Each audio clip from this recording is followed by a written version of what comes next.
ये कहानी है एक डरौनी रात की। किसी गांव में बंटी नाम का एक लड़का रहता था। वह परीक्षा देने के लिए गुजरात जा रहा था।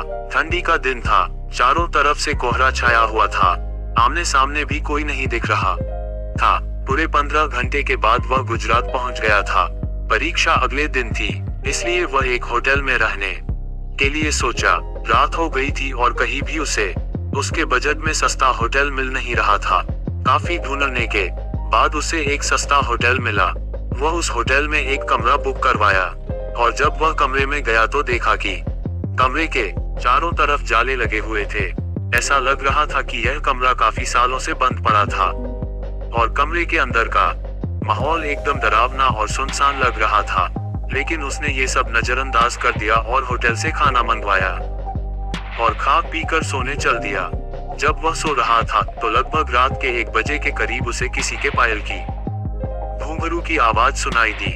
वह रात बंटी तुरंत नींद से उठ गया और जल्दी से खिड़की के पास गया, ये पता करने के लिए को इतनी रात को किसकी पायल की आवाज सुनाई दे रही है और इस सुनसान रास्ते में कौन आधी रात को घूम रहा है, क्योंकि वहां होटल में बंटी और मैनेजर के अलावा कोई भी नहीं था।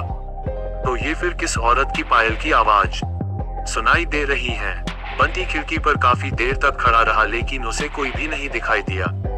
फिर उसने अपने कमरे से मैनेजर को फोन किया और उसे बताया कि मुझे इतनी रात को कब से किसी की पायल की आवाज सुनाई दे रही है, आपको भी दे रही है क्या?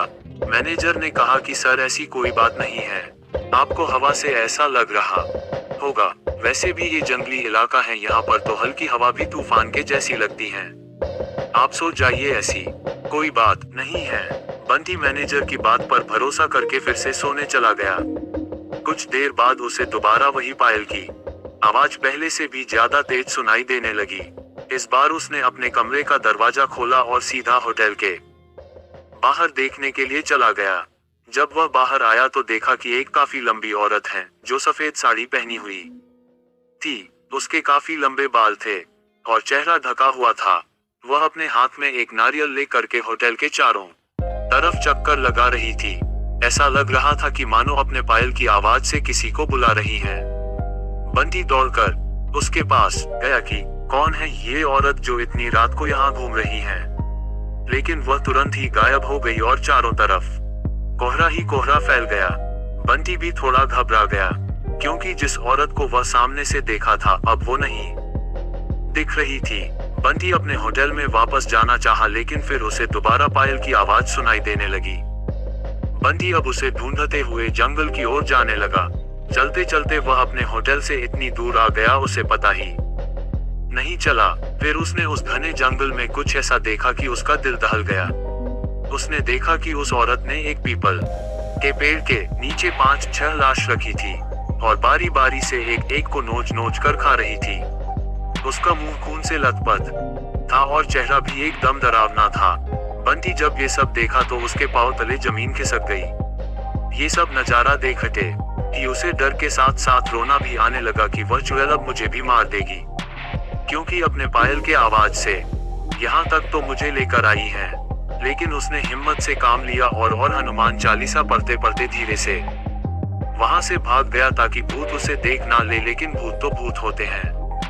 बंटी जैसे ही वहां से भागने की कोशिश किया, वो चुड़ैल अचानक उसके सामने आ गई और उसे इशारों से अपने अड्डे पर ले जाने लगी, जहां पर उसने लाशें रखी थी।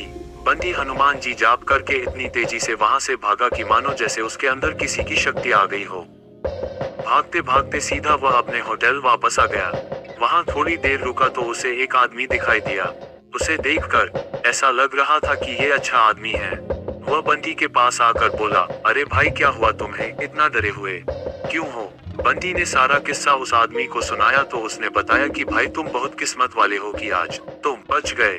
वो भूत किसी को भी नहीं छोड़ती और तुम इस होटल में क्या कर रहे हो? इसको तो बंद हुए काफी साल हो गए। बंटी जब उस आदमी का इतना बात सुना तो उसका डर कर मारे पसीने निकले लगे। फिर वह आदमी बताने लगा कि इस होटल में बहुत साल पहले एक लड़की के साथ 4-5 लड़के उसका भयानक तरीके से रेप करके मार दिए थे।